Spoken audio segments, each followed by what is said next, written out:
What do I think of OnlyFans creators doing that as a job? Well, it's America, right? Home of the free. Do whatever you want. I kind of view like the idea of pornography at all as kind of like a harmful sort of business. So with OnlyFans, I feel like it's a great way for models to express themselves and also earn some money on the side. OnlyFans? I don't know. If I'm gonna be honest, I've never really thought about it that much, but I feel like it's one of those things where it's a personal choice. If that's what's paying your bills, then that's what's paying your bills. Do what you gotta do. I think it's a really diverse community. Obviously, there's, just a wide range of topics on it. And I think as long as it's consensual and the model's choice, it's an amazing way to make money, and I think it's great. I think there are long-term repercussions that people haven't thought about yet. I don't think there's anything wrong with it. I think it's just great for them, My thoughts on OnlyFans is honestly, I think it's okay. There's multiple uses for OnlyFans. I mean, I've seen multiple boxers, UFC fighters use it. I think OnlyFans is really good for people who are comfortable making that kind of content. I think that perpetuating like OnlyFans and the kind of people who do it, like they're not directly harming anybody, but all of it is harmful as a whole. I think that they're just trying to do what they need to do to make money, and if that's their choice, then that's great for them. I think what most of it's used for, I think it's kind of gross. As long as it's not hurting anybody, everybody's entitled to their own opinion and to whatever they want to create or whatever they want to show. It's tough because I'm personally against it, but I also made a vow as a human to not judge you and your personal choices. And it perpetuates the wrong kind of culture, and it's not good for anybody. As long as they do that and they're true to themselves, it's kind of a cool, unique tool that people can have as long as they use it safely. Mine's gonna be controversial, but it's I don't know. I kind of don't like OnlyFans because it's kind of people. It's not good for the mind to watch women in that sort of way, and that's just my opinion because,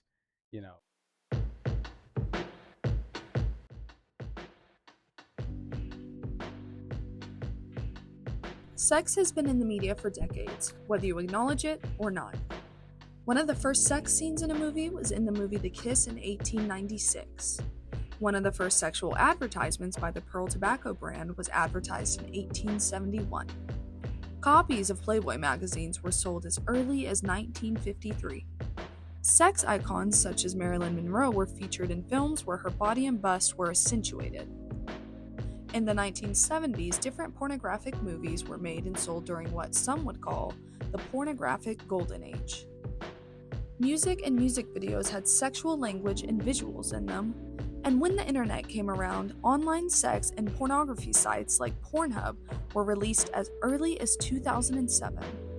Once the internet became more available to the public, so did these online sexual content platforms. In recent years, the platform, OnlyFans, where anyone over the age of 18 can register an account and produce their own content for wages, has become popular, but also controversial. OnlyFans has opened the door for people to start their own content. Even well-known celebrities like Bella Thorne, Drea D'Amadio, and online gamer Markiplier have launched their own profiles. While OnlyFans does offer financial benefits, society and people have their concerns and debates about if OnlyFans is degrading to people, if it makes people a sexual object, or if it is wrong morally. Most of the public knows about online sex work and sex work in general, but they do not know the perspectives of these creators or entertainers, and some people disagree with the subject, and some are just fans of what these creators do. In 2021, data shows that there were 187.9 million users on the OnlyFans site, 2.1 million of those users being creators. But how many times have you met someone who's open about their usage of the website to sell pornographic material? Many see this as a very sensitive subject and are often afraid to ask the burning questions they may have about producing digital sex content, such as what type of posts do you make? Does your family know? Why did you start doing this? My name's Jane Batchelor and I'm a professional entertainer. Tiara Sprouse and I'm a college student and OnlyFans creator. My name is Patience Lucille and I'm an OnlyFans creator. We had the opportunity to speak with 3 of these creators and listen to their story and their perspectives of online sex work and how they navigate through the platform OnlyFans.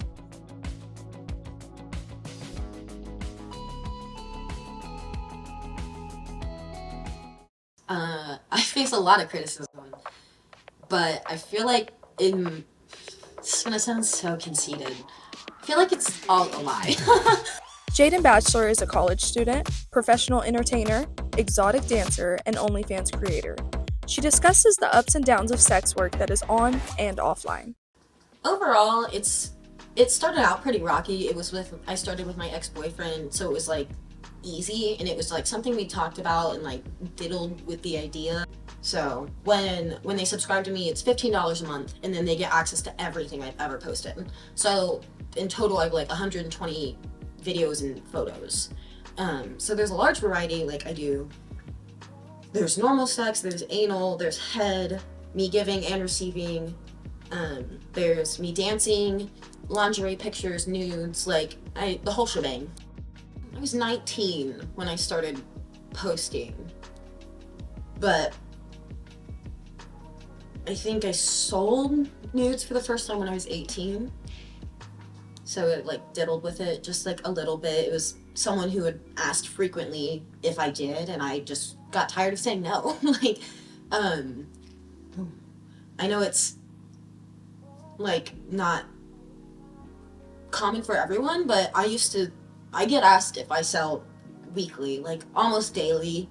And after so many years of being like, no, I was just like, why am I denying free money? All I have to do is show you my titties and you're giving me money? Okay, like what?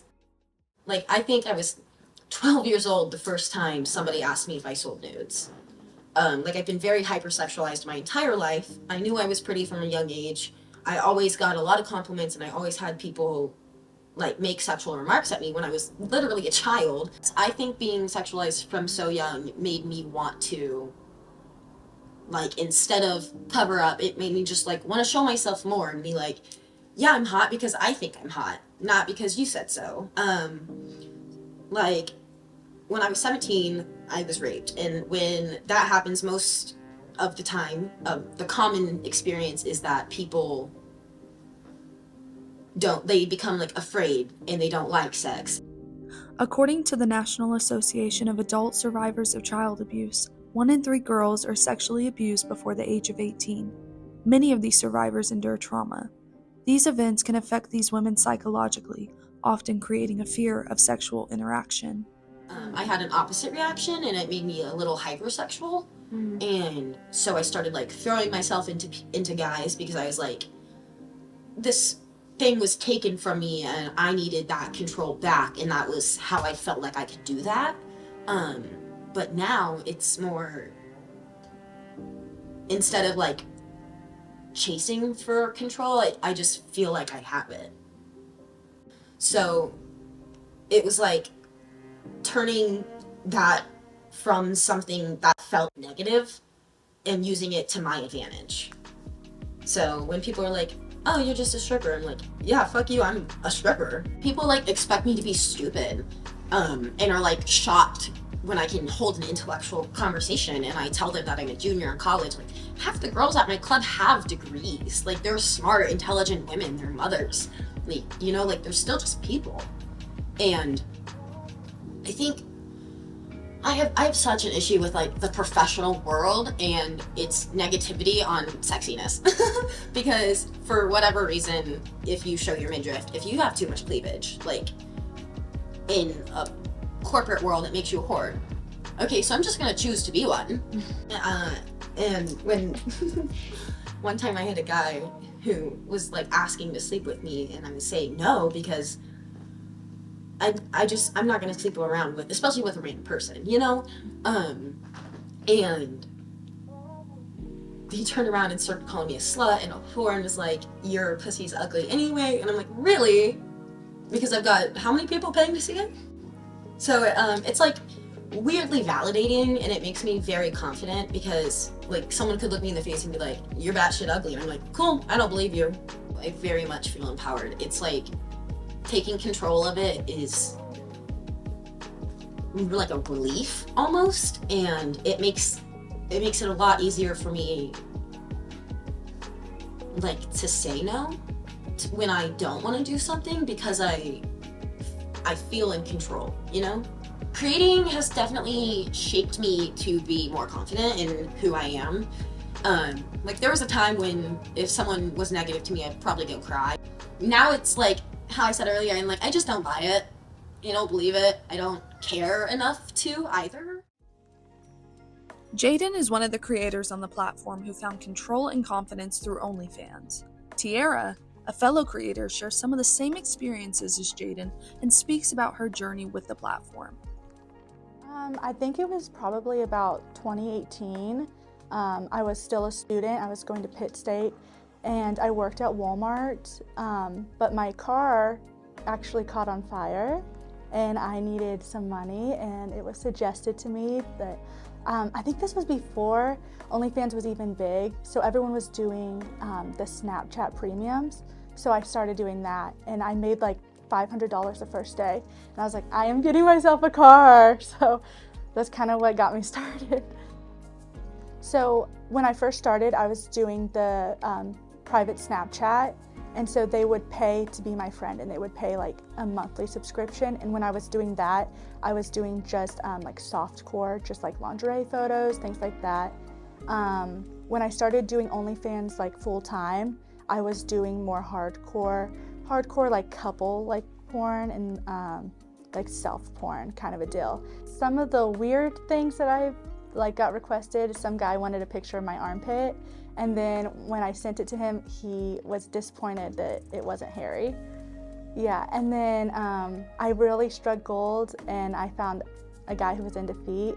So he was sending me a lot of money for a while, just for feet pics.